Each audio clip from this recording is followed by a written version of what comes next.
Hello hi అందరికీ. నేను next video అయితే అప్లోడ్ చేస్తాను చెప్పా కదా, ఇదే నెక్స్ట్ వీడియో.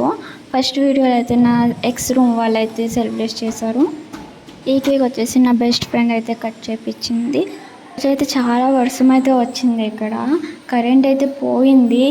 చాలాసేపు అయితే వెయిట్ చేసాము. తర్వాత జనరేటర్ అయితే ఆన్ చేశారు. కేక్ అయితే ఫుల్గా మెల్ట్ అయితే అయిపోయింది. దీని పేరు వచ్చేసి శ్రావణి. మేము 5 years నుంచి అయితే ఒకటే కాలేజ్లో అయితే చదువుకుంటున్నాము. తినేమో దేవకి. మేము ముగ్గురు 5 years నుంచి ఇదే కాలేజ్లో అయితే చదువుకుంటున్నాము. వీళ్ళు వచ్చేసి వీళ్ళు శ్రావణి వాళ్ళ రూమ్మేట్స్. వీళ్ళకి రేపు మార్నింగ్ అయితే ఎగ్జామ్ ఉంది. అందుకే మేము ఫాస్ట్గా అయితే చేసేస్తున్నాము. కేక్ అయితే ఫుల్గా అయితే మెల్ట్ అయితే అయిపోయింది. చాలాసేపు నుంచి అయితే వేస్ట్ చేసాం.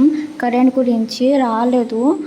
6:30 అయితే అయిపోయింది. ఇప్పుడు స్టడీ అవర్ కూడా మాకు స్టార్ట్ అయితే అయిపోయింది. ఈ ఎగ్జామ్స్ వల్ల నా బర్త్డే అయితే చేసుకోలేనేమో అనుకున్నా, కానీ ఇప్పటికైతే 2 కేక్స్ అయితే కట్ చేసా. ఇంకోటి కూడా మళ్ళీ ఉంది. ఇంకా మా రూమ్మేట్స్ అయితే చేయలేదు, రేపు అయితే చేస్తారు. ఇప్పటికే 2 కేక్స్ అయిపోయినాయి. ఇలాగైతే నా బర్త్డే అయితే సెలబ్రేషన్ అయితే అయిపోయింది. అలా అయితే ఈరోజు అయితే అయిపోయింది. అసలు తెలియలేదు కూడా. ఈరోజు మార్నింగ్ అయితే ఎగ్జామ్ ఉండదు కదా, 1కి అయితే వచ్చాకేమో తినేసి అందరికీ రిప్లై అయితే ఇచ్చాను. తర్వాత ఇచ్చాకైతే పడుకొని లేస్తే వాళ్ళు కేక్ కటింగ్ చేశారు. వాళ్ళు చేశాక ఏమో వీళ్ళు చేశారు. ఫస్ట్ నేను చెప్పా ఎందుకు కేక్ కటింగ్ అవన్నీ వద్దు, ఎగ్జామ్స్ కదా అని చెప్తే వినలేదు. వాచ్ అయితే నా బర్త్డేకి అయితే గిఫ్ట్ ఇచ్చింది. ఎలా ఉంది వాచ్? బాగుందా?